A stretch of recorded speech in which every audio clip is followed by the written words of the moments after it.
Salut tout le monde, bienvenue sur ma chaîne. Je m'appelle Émilie, j'ai 33 ans et aujourd'hui je vous explique comment je suis arrivée à peser jusqu'à 100 kg. Alors c'est la première vidéo que je fais pour commencer à documenter ma perte de poids sur YouTube. Et je sens que j'en ai besoin parce que j'ai tout essayé dernièrement et je me dis que si jamais je mets sur internet que je veux perdre du poids et que je dois perdre du poids et si je mets mes objectifs, ça va m'obliger à m'y tenir plus que si jamais je fais des promesses un peu en l'air. N'hésitez pas à vous abonner pour suivre ma perte de poids et si vous êtes intéressé par le contenu, je vais poster notamment des recettes, beaucoup de sport et sans plus attendre, je vais vous raconter comment j'en suis arrivée là. Alors, toute petite, j'ai toujours été bouboule en fait. J'ai toujours trouvé que mes copines étaient plus minces que moi ou que tout le monde était plus mince que moi autour de moi. En même temps, j'ai des grosses cuisses. J'ai été faite comme ça. Ma maman m'appelait l'ours Paddington. Je sais pas si vous le connaissez, l'ours Paddington. Parce que j'ai toujours été un peu chubby, comme on dit en anglais. Et pour moi, j'étais grosse parce que je me voyais plus grosse que les autres en fait. Et en regardant des photos de moi quand j'étais jeune, je me rends compte que j'étais complètement normale. Franchement, j'étais une fille normale en fait. J'étais pas plus grosse que ça, c'est juste que j'étais pas aussi mince que mes copines. Je regarde par ici parce que j'ai mes notes, parce que c'est une longue histoire. Alors j'ai toujours été une fille sportive, de mes, je crois, 4 ans à 7 ans ou plus, je sais plus. Mais dans toute mon enfance, j'ai fait de la gymnastique. Je faisais le grand écart, je faisais de la poutre, le pont, enfin tout ce qu'il y avait à faire dans la gymnastique. Après ça, j'ai fait, si je me souviens bien, du fitness, de la danse, du basket très brièvement parce que je détestais mon coach. Il me parlait justement tout le temps de mes grosses cuisses. Il me disait que j'arrivais pas à faire les mouvements parce que j'avais des grosses cuisses. Donc ça m'a encore plus complexée. J'avais 15 ans et j'ai laissé tomber. Après j'étais dans une école de danse. Donc j'ai fait encore plus de fitness, du jazz, tous ces trucs-là, jusqu'à mes 18 ans. À mes 18 ans, je suis partie à Lyon pour étudier. Et quand je suis partie à Lyon, assez tragiquement en fait, plus de sport. Parce que c'était soit l'école de commerce, soit le sport, parce que ça coûte, tous ces trucs-là. Et donc du coup, j'ai arrêté de faire du sport donc, de mes 18 ans à mes 25 ans. Donc dans cette période-là, quand j'ai arrêté de faire du sport, j'ai pris du poids. La période de mes 18 ans, je me maintenais, je me souviens, 60 à 65 kilos. Je faisais déjà 1m63. Et pour moi, c'était horrible. Je me trouvais grosse. Je trouvais que c'était horrible en fait de faire... quand j'arrivais à 65 kilos, je me souviens, c'était la fin du monde pour moi. Je me souviens qu'une fois j'ai vu la balance à 68 et c'était le truc le plus horrible qui pouvait m'arriver quand j'avais 18 ans. Après cette période-là, à partir de quand j'ai fini mes études, donc 25 ans je dirais, 22 à 25 ans, je faisais 75 kilos. Donc j'ai pris 10 à 15 kilos dans toute cette période où justement je faisais pas de sport. Donc après mes études, je suis rentrée dans la vie active. Je suis partie directement à Montréal pour commencer mon entreprise avec mon chéri et qui est mon mari aujourd'hui. Et donc je suis rentrée tout de suite dans une vie super stressante et je faisais toujours pas de sport. Je me souviens qu'à mes 25 ans, j'avais pas de balance, mais je pesais plus de 80 kilos. Je pense que je devais faire environ 85 kilos quand je regarde les photos. Et juste parce que je me reconnaissais pas, je me suis fait le défi de courir le marathon de Montréal que j'ai fini pratiquement dernière. Mais voilà, j'ai couru que 32 km, j'ai pas fait les 42.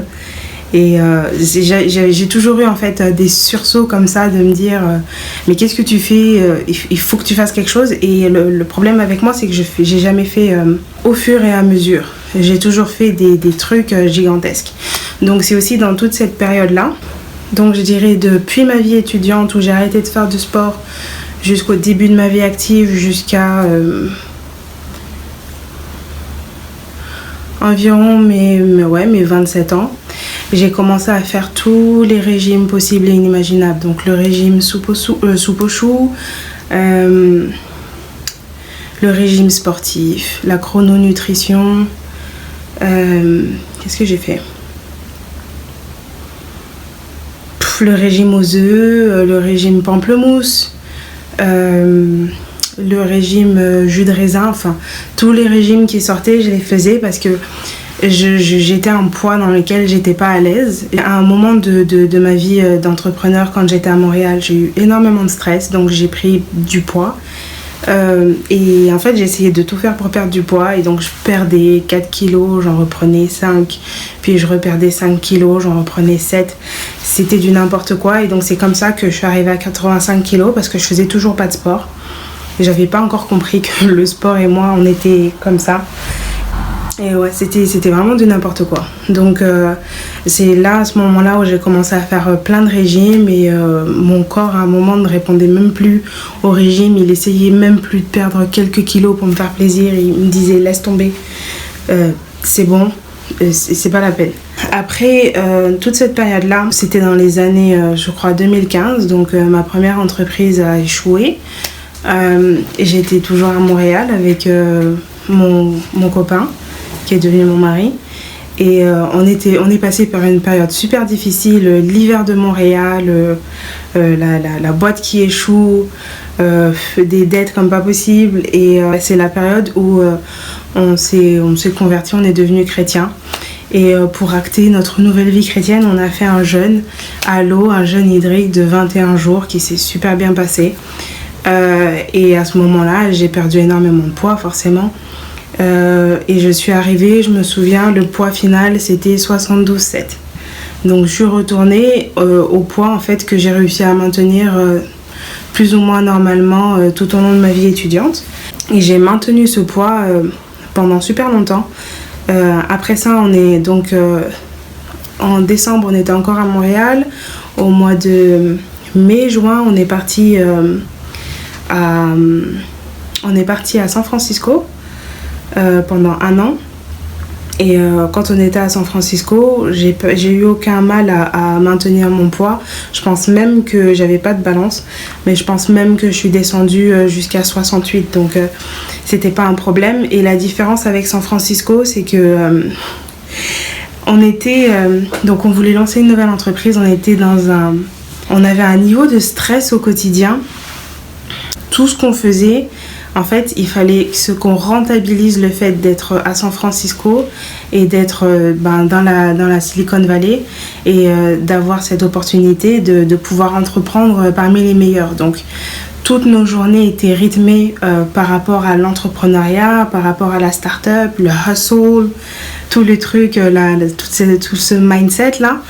Et on était vraiment là-dedans, et donc on avait le temps de penser à rien d'autre. Donc des fois on pensait pas nécessairement à manger,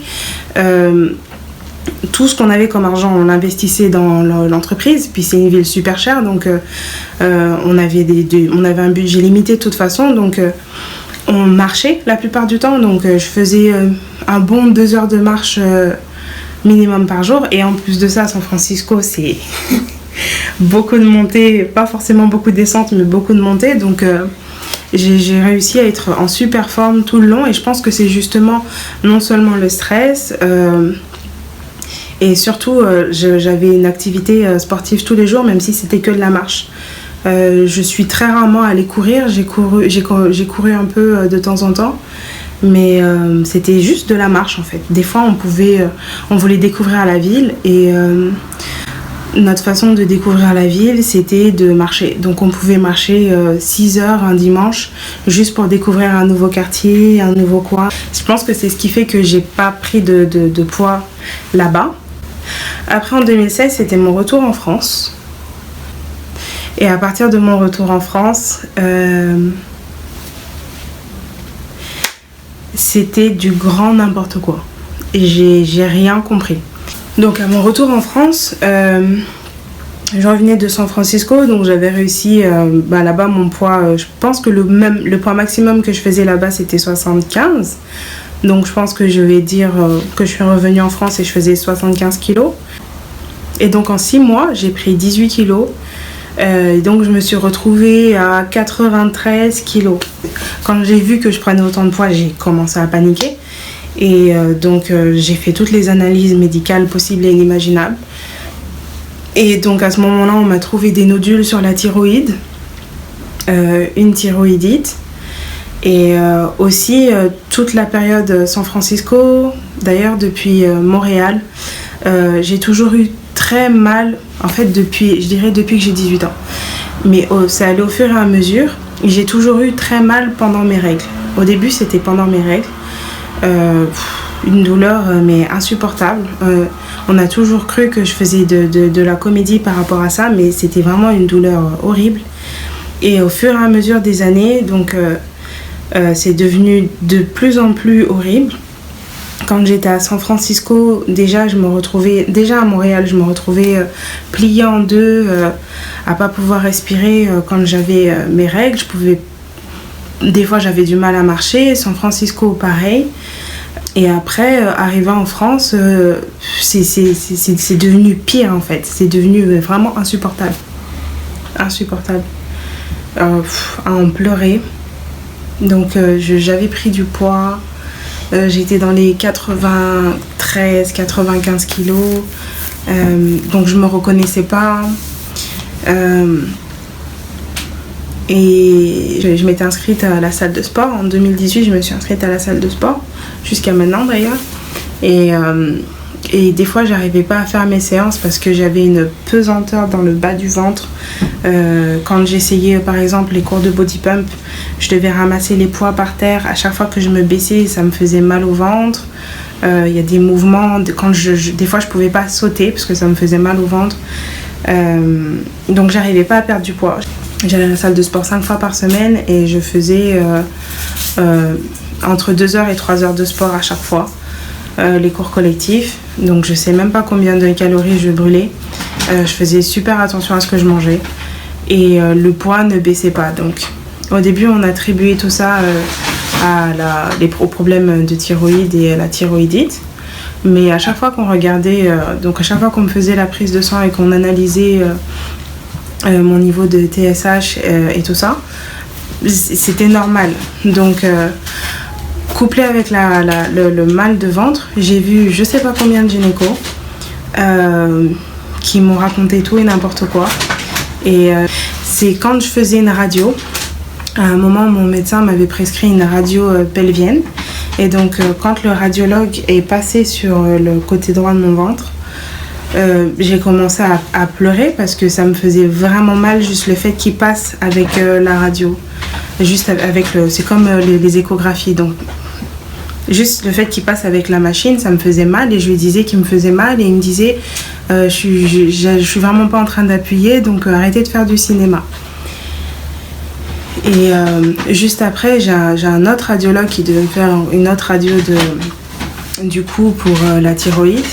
Et je lui ai dit, je comprends pas pourquoi j'ai mal comme ça, puisque l'autre il était désagréable, donc je lui ai pas posé de questions.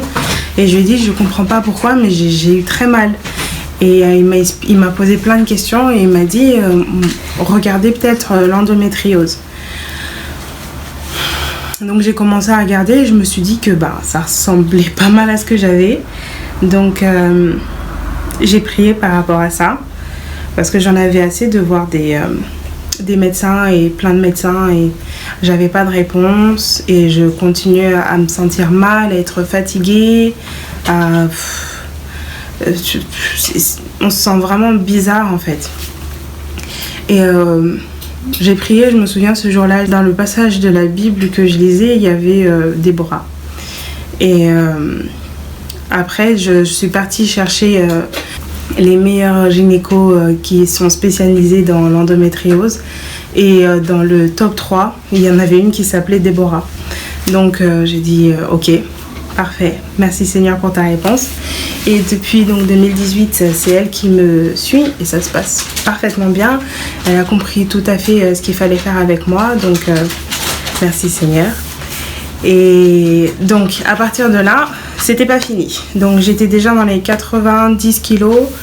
Je me battais comme pas possible pour perdre du poids. J'ai réussi à perdre peut-être 2 kilos en allant à la salle et en faisant attention à ce que je mangeais. Et c'était toujours pas ça, j'étais toujours dans les 90, il se passait rien de dingue. Oui, la composition de mon corps changeait plus ou moins, mais j'étais toujours lourde en fait. À ce moment-là, on a commencé à tester des pilules avec elle. Et donc on testait des pilules environ tous les 2-3 mois pour voir laquelle m'allait. Donc je pense que j'en ai testé 6. À chaque fois que je testais une nouvelle pilule, je prenais environ 3-4 kilos que après, donc parce que la pilule ne m'allait pas.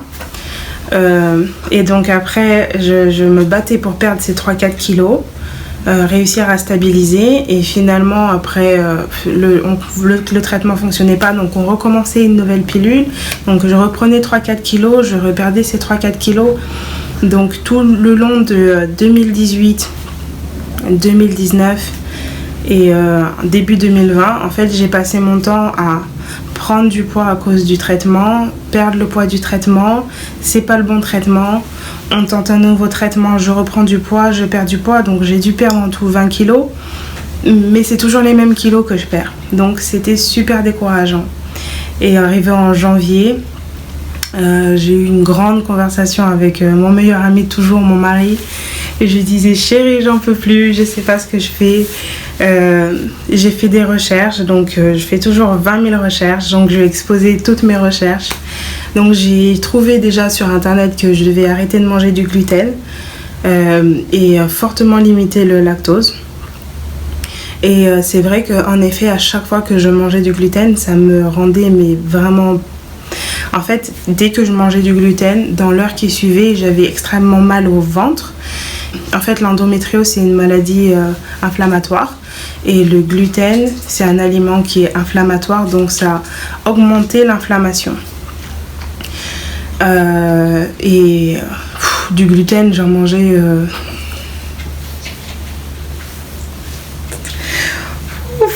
J'en mangeais, mais à longueur de journée, quoi. Et sans compter boire du lait, ça j'ai arrêté, mais le lait aussi, le lactose, c'est un aliment inflammatoire. J'aime le lait comme pas possible. Je déteste le goût du lait au Canada ou aux États-Unis.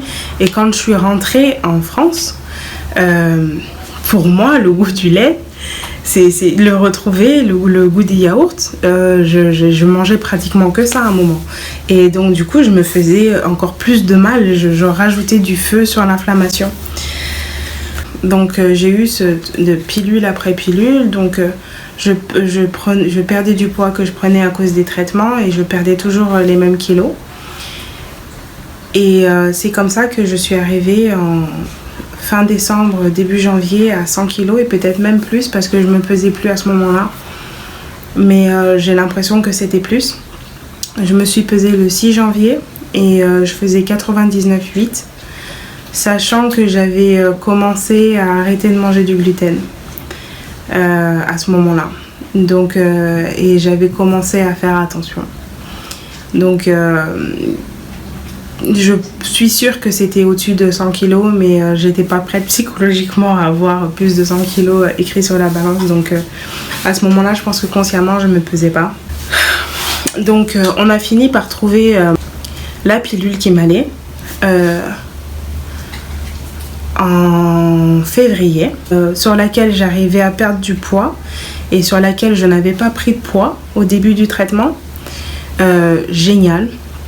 On a trouvé le bon traitement. D'ailleurs, c'est pas une pilule, c'est un traitement hormonal. Donc, on a trouvé le bon traitement, c'était génial. Et ensuite, boum, il y a eu le confinement. Donc, avec cette pilule, tout allait bien. Avec ce nouveau traitement, tout allait bien. Je suis descendue jusqu'à 88 kilos. Et après, quand il y a eu le confinement, Donc j'ai dû changer de traitement et ce traitement était horrible. Horrible. Je priais tous les jours pour que mon traitement qui fonctionne soit de retour. J'appelais les pharmacies tout le temps, mais il n'y avait pas. Et donc j'ai fait 6 semaines sur ce traitement. Tous les jours j'avais la nausée, j'avais extrêmement mal au ventre. Pendant le confinement, on n'avait plus le droit à tout ce qui était anti-inflammatoire, donc tous les médicaments qui me permettaient de ne pas avoir mal, j'y avais plus le droit. Donc je pouvais plus faire de sport parce que j'avais trop mal. J'étais fatiguée tout le temps, enfin c'était juste horrible pendant 6 semaines. Et j'ai pris je dirais 4-5 kilos à cause de ce traitement. Et un bon, je crois, 3 kilos parce que je faisais plus de sport et qu'il y avait la moitié des aliments que je supportais plus à cause des nausées. Et donc je suis passée de 88 à 95, je crois. Donc j'ai fini le confinement avec 7 kilos en plus. Donc après, vers la fin du confinement, fin mai, début juin, le traitement qui fonctionne pour moi est revenu. Donc j'ai réussi à stabiliser mon poids et à reperdre du poids. J'ai réussi à perdre que 3 kilos, j'ai pas réussi à perdre plus. Et après ça, il fallait reprendre le sport. J'avais encore un peu mal au ventre. Ça fonctionnait, mais ça fonctionnait plus vraiment comme avant. Donc il a fallu que j'attende au moins 2 mois pour que le traitement fasse vraiment effet et qu'il fonctionne comme avant. Et donc pour que je réussisse à perdre 3 kilos, c'est tout ce que j'ai réussi à perdre. Je suis arrivée à 92 kilos. Et après ça, les vacances. Donc pendant les vacances, on est parti plusieurs fois en famille et j'avais juste envie de profiter et de me détendre. Donc voilà, je me suis adonnée à ma passion pour les frites, pour les chips, pour les glaces, pour le chocolat, pour le fromage. Les vacances. Et ce qui est drôle, c'est que j'ai pris 2 kg, 5, 3 kg, c'est tout. Je suis revenue à 95. Mais là, je me suis vraiment amusée, j'ai vraiment profité. Et donc, c'est là où j'en suis aujourd'hui. Je sors des vacances, j'ai le bon traitement, je recommence à manger sans gluten. Je suis sur Weight Watchers, donc j'ai commencé Weight Watchers en février. C'est ce qui m'a permis de perdre du poids, c'est ce qui m'a permis de ne pas prendre tant de poids que ça au final pendant le confinement, et c'est ce qui m'a permis de réussir à reperdre les kilos même sans faire trop de sport quand je suis retournée sur le bon traitement. Et donc là dernièrement je faisais un peu Weight Watchers comme ça, un peu, pas vraiment. Après il y a eu les vacances, j'ai complètement arrêté de compter les points, mais là c'est reparti. Je recommence là, cette semaine, on est le lundi 7 septembre. Je m'y mets à fond et je vais recommencer à compter mes points. J'ai tout un planning par rapport à tout ça, et donc je vais vous faire une autre vidéo pour vous expliquer comment je compte perdre du poids. Mais c'est ça, c'est comme ça que je suis arrivée à peser 100 kg. J'ai tenu à faire cette vidéo pour plusieurs raisons. Déjà parce que j'ai pas trouvé mon profil à moi sur internet quand je cherchais des filles qui faisaient des vidéos et sur la perte de poids, donc des filles avec endométriose, problème de thyroïde, enfin j'ai toute une panoplie, allergie, asthme, et qui ne devaient pas manger de gluten et limiter le lactose. J'en ai trouvé quelques-unes aux États-Unis. Je regarde d'ailleurs beaucoup, la majorité des vidéos que je regarde sont en anglais. Mais j'en ai pas trouvé en France, j'en ai pas trouvé, peut-être que j'ai pas assez cherché, mais j'en ai pas trouvé.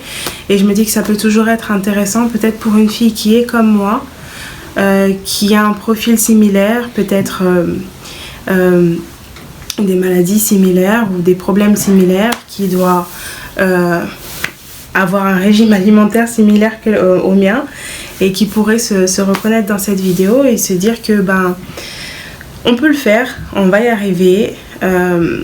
Ce sont juste des kilos au final, Et la seule façon d'y arriver, c'est d'être constant et d'y aller au fur et à mesure. Voilà. Et la deuxième raison pour laquelle je voulais poster cette vidéo et commencer à documenter ma perte de poids en ligne, c'est tout simplement pour moi. Parce qu'avec la chance que j'ai, quelqu'un que je connais va trouver ces vidéos et ça va se retrouver partout. Et j'ai juste peu le choix en fait. Qu'on se connaisse ou pas, maintenant vous savez combien je pèse, vous savez comment je suis arrivée jusque là et vous connaissez mon objectif. Je l'ai mis dehors, je suis obligée de continuer et je suis obligée de le faire.